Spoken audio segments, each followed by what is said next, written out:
আসসালামু আলাইকুম, আশা করি সবাই খুব ভালো আছেন। আজকের এই টি-শার্ট ডিজাইন টিউটোরিয়ালে আপনাদের সবাইকে স্বাগতম।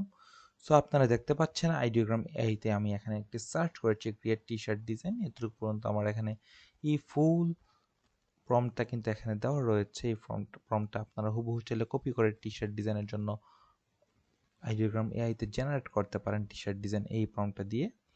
এবং এখান থেকে দেখেন আমাকে ওরা 4টা ডিজাইন দিয়ে দিয়েছে। এটা একটা, এটা একটা, এইটা একটা এবং এইটা একটা। এখান থেকে আমি এই ডিজাইনটি নিয়ে একটা টি-শার্ট ডিজাইন করব। তো এখান থেকে জাস্ট এটাকে আমি সেভ করে দিচ্ছি এখানে। এই তো জাস্ট এখানে আমি সেভ করে দিলাম ডিজাইনটি এবং এখান থেকে আমি জাস্ট চলে আসবো vectorizer.ai তে এসে ডিজাইনটিকে আমি জাস্ট এখান থেকে ওপেন করে দিব। ওপেন করে দিচ্ছি একটাই কারণ, যেন এই ডিজাইনটিকে ওরা সুন্দর করে ইপিএস ফরম্যাটে ভেক্টর তৈরি করে দেয়। জাস্ট এই ডিজাইনটি করে ভেক্টর তৈরি করে দেওয়ার পর এই ডিজাইনটি নিয়ে আমরা কাস্টমাইজ করব ইলাস্ট্রেটরে। ওকে, সো দেখেন অলমোস্ট ভেক্টর কিন্তু আমাদের তৈরি হয়ে গিয়েছে। জাস্ট ডাউনলোডে ক্লিক করে ডাউনলোড করে দিব আমাদের ইপিএস ফরম্যাটের ফাইলটি। জাস্ট এখান থেকে এটাকে ডাউনলোড করে দিচ্ছি। এই তো জাস্ট এখান থেকে এটাকে ডাউনলোড করে দিলাম। ডাউনলোড করে দেওয়ার পর জাস্ট এখান থেকে আমরা ক্রিয়েট নিউতে ক্লিক করে দিই। ক্রিয়েট নিউতে ক্লিক করে দেওয়ার পর 11.9 ইঞ্চি এবং 17.9 ইঞ্চি এবং RGB 300 ppi আমাদের টি-শার্ট ডিজাইনের ফাইল সাইজটা থাকলো। এবং এখান থেকে আমরা একটা শেপ ড্র করে দিচ্ছি। এই তো, এবং এখান থেকে আমরা ব্ল্যাক কালার দিয়ে Ctrl+2 দিয়ে জাস্ট লক করে দিলাম এবং এখান থেকে জাস্ট আমরা ইপিএস ফাইলটি জাস্ট ওখান থেকে ওপেন করে দিব। ওপেন করে দেওয়ার পর জাস্ট আমাদের ফাইলটি এখানে ওপেন হয়ে গিয়েছে এবং এখান থেকে জাস্ট লাইন টুলটা ড্র করে জাস্ট এই দিক থেকে ডিলিট করে দিলাম। ভিতরে যতগুলো স্ট্রোক ছিল সবগুলো কিন্তু ডিলিট হয়ে গিয়েছে। এবার জাস্ট এখান থেকে আমরা সিলেক্ট করে আনগ্রুপ করে দিব এবং এখান থেকে জাস্ট আমরা ব্ল্যাক যেগুলো ছিল সবগুলো ব্ল্যাক শেপটি আমরা জাস্ট ডিলিট করে দিচ্ছি। ডিলিট করে দেওয়ার পর জাস্ট Ctrl+G দিয়ে জাস্ট এই ডিজাইনটিকে গ্রুপ করব। গ্রুপ করার পর আমরা ইয়াতে নিয়ে আসবো, আমাদের আর্টবোর্ডে নিয়ে আসবো। আনার পর জাস্ট এই ডিজাইনটি দেখতে এরকম দেখাবে। আমাদের ডিজাইনটি জাস্ট এরকম হয়ে রয়েছে। এই তো পারফেক্ট। জাস্ট এখান থেকে আমরা একটা কাজ করব, এখানে কিছু টেক্সট বসাবো ডিজাইনটির মধ্যে। জাস্ট আমরা এখান থেকে জাস্ট দেখি লাভ বাইটস, জাস্ট এই কথাটা আমি এখানে বসাই বা এখান থেকে পুরো টেক্সটটা আমি জাস্ট নিয়ে নিই। পুরো টেক্সটটা আমি জাস্ট বসাবো এইদিকে। সো এখান থেকে জাস্ট অল্প অল্প করে আমি টেক্সটগুলো নিয়ে নিচ্ছি। লাভ বাইটস, এটাকে জাস্ট আমি এখান থেকে Ctrl+V দিয়ে পেস্ট করে দিই। পেস্ট করে এখান থেকে এটার ফন্ট আমি এটা নিচ্ছি অ্যাঞ্জা এলাইন। জাস্ট এই ফন্টটা এখান থেকে নিচ্ছি লাভ বাইট। ওকে, জাস্ট এটাকে আমি মিডল অ্যালাইনমেন্ট করে দিলাম। লাইভ পার্ট লেখাটাকে একটু ছোট করে দিলাম, বাট অনলি প্লেফুললি।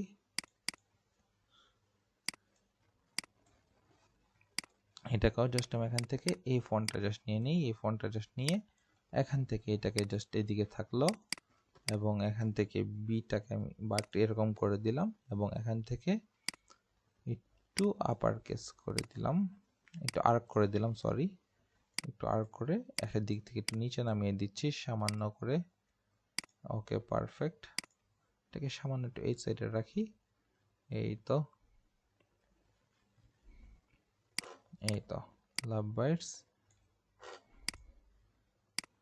এই তো লাভ বাইটস কথাটাকে জাস্ট আমি এখান থেকে এই ফন্টটা জাস্ট এই কালারটা দিয়ে দিচ্ছি লাভ বাইট। তারপর আই প্রমিস যে লেখাটা আছে, আই প্রমিস জাস্ট এই লেখাটা আমি নিচে পেস্ট করে দিব। জাস্ট এগুলোকে জাস্ট ডিলিট করে দিচ্ছি। আই প্রমিস, এটাকেও জাস্ট আমি এই ফন্টটা নিয়ে নিচ্ছি এবং এটাকে আমি একটু হোয়াইট কালার করি। ওকে, আই প্রমিস, জাস্ট এটাকে আমি এখান থেকে এরকম করে দিয়ে দিলাম। ওকে, এবং এখান থেকে জাস্ট দেখেন এই যে ছোট ছোট করে জাস্ট এখান থেকে সবগুলোকে একসাথে ধরবো। ধরে জাস্ট অ্যালাইনমেন্টটা ঠিক করার আগে আমি একটা অবজেক্ট এক্সপান্ড করে নিচ্ছি। ওকে, জাস্ট এটাকে ঠিক করে দিলাম।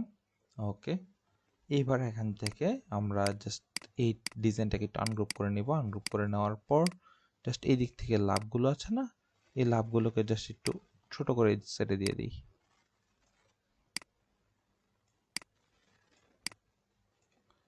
এই তো পারফেক্ট। আবার এই লাভটাকেও জাস্ট একটু এই সাইডে।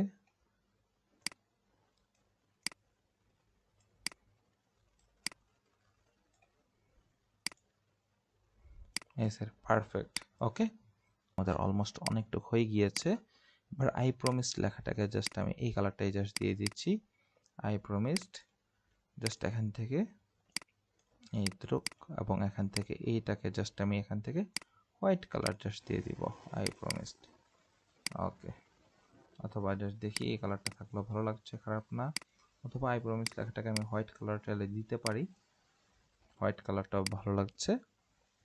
এবং এখান থেকে আই প্রমিস লেখাটাকে সামান্য করে আমি একটু ওয়ার্ক করলে করতে পারতাম, বাট না করলেও কোনো সমস্যা নেই। জাস্ট এখান থেকে আমাদের একটু লাভটাকে একটু এদিকে নিয়ে আসি, এই তো পারফেক্ট। এবং এখান থেকে এই লাভটাকেও এই তো,